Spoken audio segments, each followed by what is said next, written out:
everyone. We welcome you to WKYC.com, also Facebook Live and YouTube. I'm Dave DiNatale, alongside Tyler Carey, as we head now to week number 2 of high school football after opening up a great weekend last weekend around a stormy weekend, but a great weekend nonetheless around Northeast Ohio in high school football. And Tyler, as we always do with this show, we can open up by telling people where we're going to go this Friday night. That's right, Dino. It's a game that I believe we've covered in the past, but we're hoping this time it's a little bit more of a closer matchup.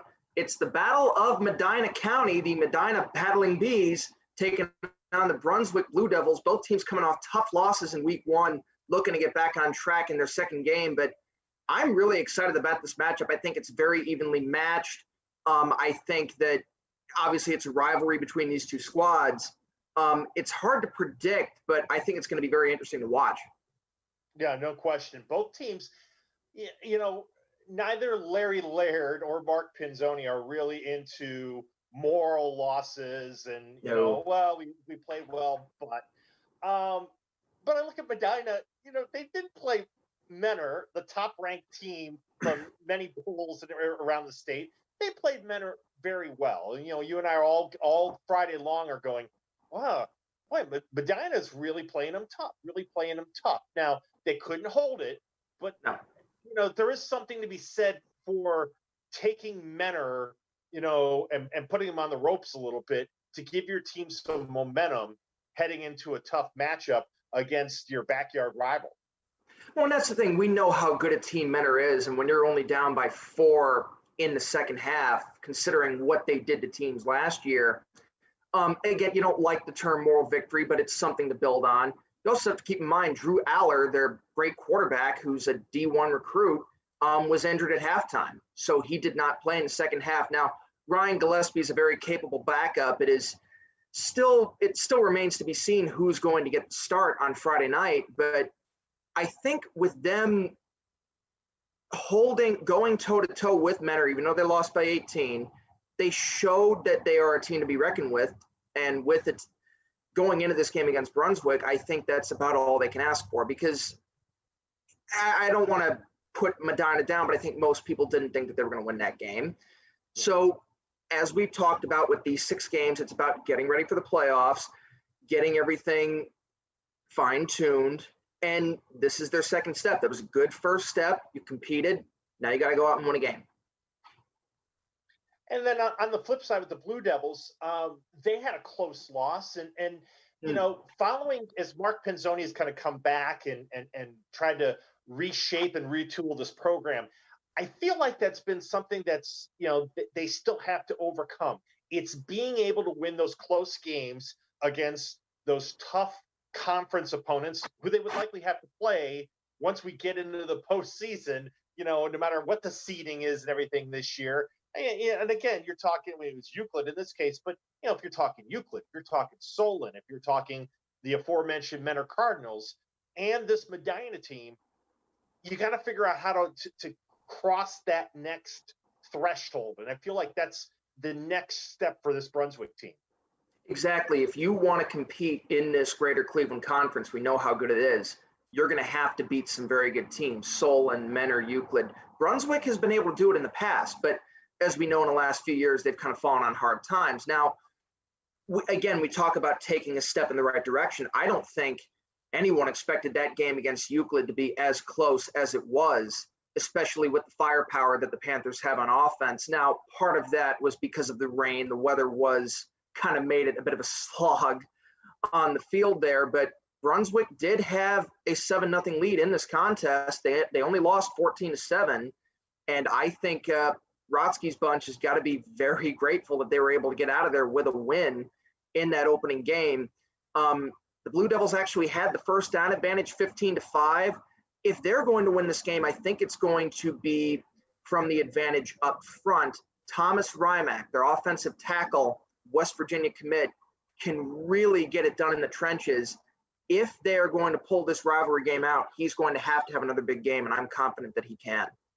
Yeah, I think they're going to have to really control the flow of the game, the clock with their running game, their defense behind that offensive line. And you say keep that.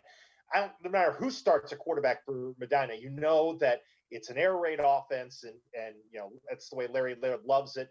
And you got to win the time of possession game. You've got to win. You've got to control the clock in the football. So that will make for an interesting game. That's our game of the week Friday. I couldn't be more excited. We'll greet you from Brunswick Automart Stadium on Friday evening. Other big takeaways you had, Tyler, from week one, as you look back at the action, whether it was Friday night or in the case of a couple of big games, Saturday, and who really stood out to you as you think about it? Well, we'll go over the two games we already mentioned. Euclid, of course, getting that win over Brunswick. Armand Scott had the 51-yard touchdown to tie things up when they really could not get anything going offensively. That was a huge play. And then Cam Smith coming up with an interception to set up what was the game-winning touchdown. Again, I think the Panthers just grateful to get out of there with the win, but now they can just keep fine-tuning as the rest of the regular season goes on. Menor gets the first win of the Matt Gray era. Good for Matt. Ian Kipp, one of the best quarterbacks in the area. We covered him a lot last year. 165 yards, couple of touchdowns. Riley Coughlin had 2 scores on the ground. Of course, the game we covered last week, Brecksville Broadview Heights over Aurora. I don't think we thought it would be as one-sided as it was, even though Aurora came back a little bit, only lost by 2 touchdowns. I don't even think it was that close. It was really it was really an impressive show, not just by Brecksville's offense. Offensively, we knew with Labus and everything they could do, and Cubits that they had a talented offense. So there's no question about that. But defensively, the way they handled Aurora's running game and their offensive line, I was very, very impressed. That's not easy to do. And you can say, well, it's Division II versus Division III, or small school versus large school.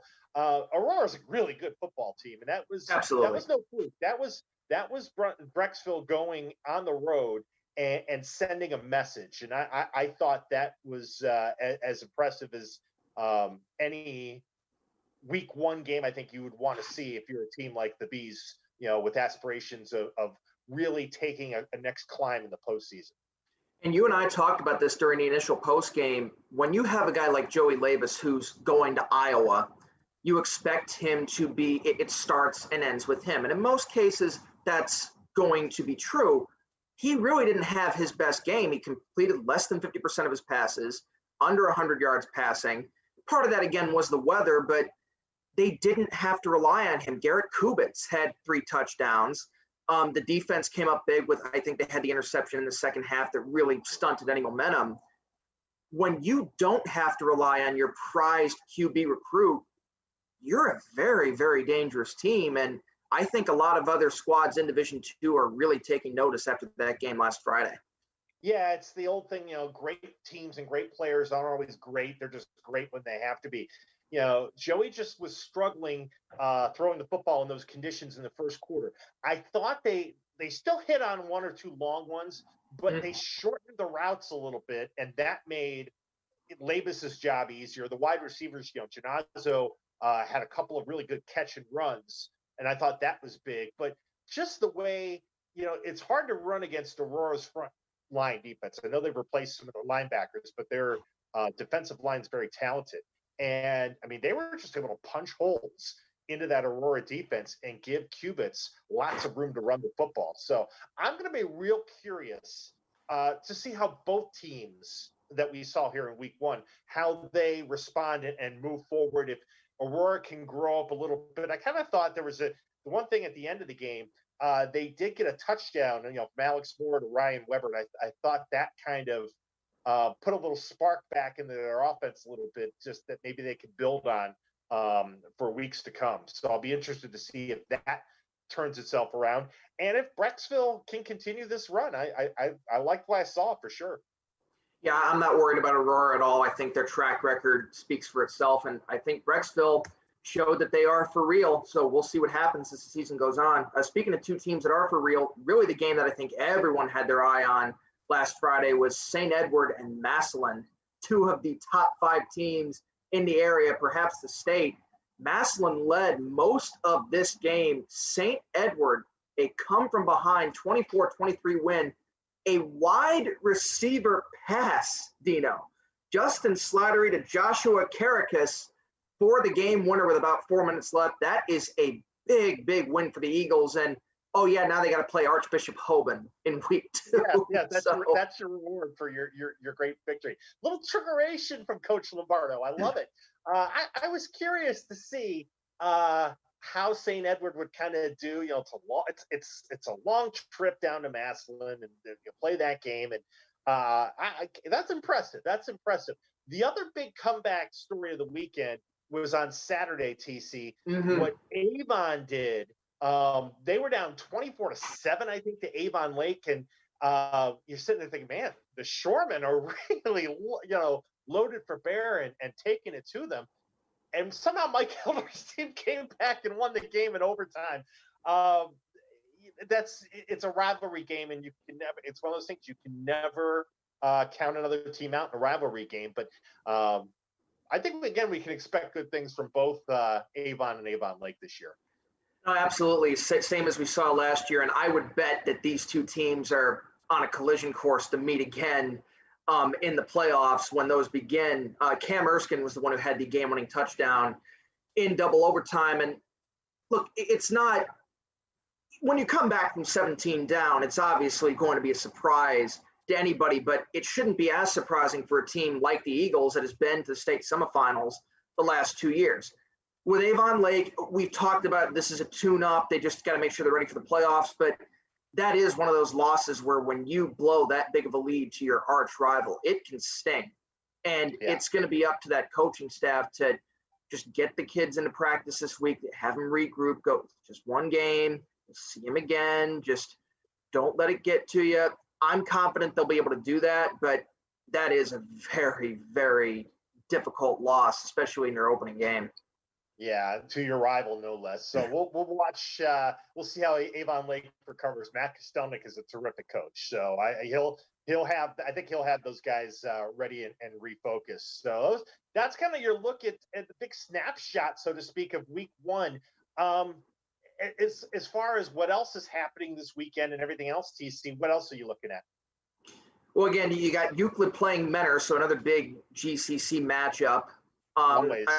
Yes, we already mentioned the Hoban St. Edward game, and you just want to see, and you'll also have teams such as Strongsville who did not play in week one, either because they weren't ready yet or because of cancellations for COVID reasons or even weather reasons. This is still kind of a fluid situation. Now, I think we were all kind of nervous going into this first week. How was it going to work? Were the players going to be safe? And I think the early returns have been overwhelmingly positive. But as we all know, in this day and age and in life in general, things can change in an instant. I'm still confident that things are going to keep going well and that the players and the coaches are going to keep maintaining the best practices. But we're going to have to see. And it is going to be weird to see teams beginning their season a week later than other teams. That's very uncommon in Ohio high school football. And I wonder if that will put some teams at a disadvantage, but we won't know until we see it. But the most important thing is, we got through week one, and the early returns do not appear like there was any kind of a massive outbreak at any schools or anywhere from this. So that's very encouraging that, we continue along this road here. It'll put us in a good place to enjoy some high school football for the next 12 weeks or so here in the regular season and postseason, which is what we all want.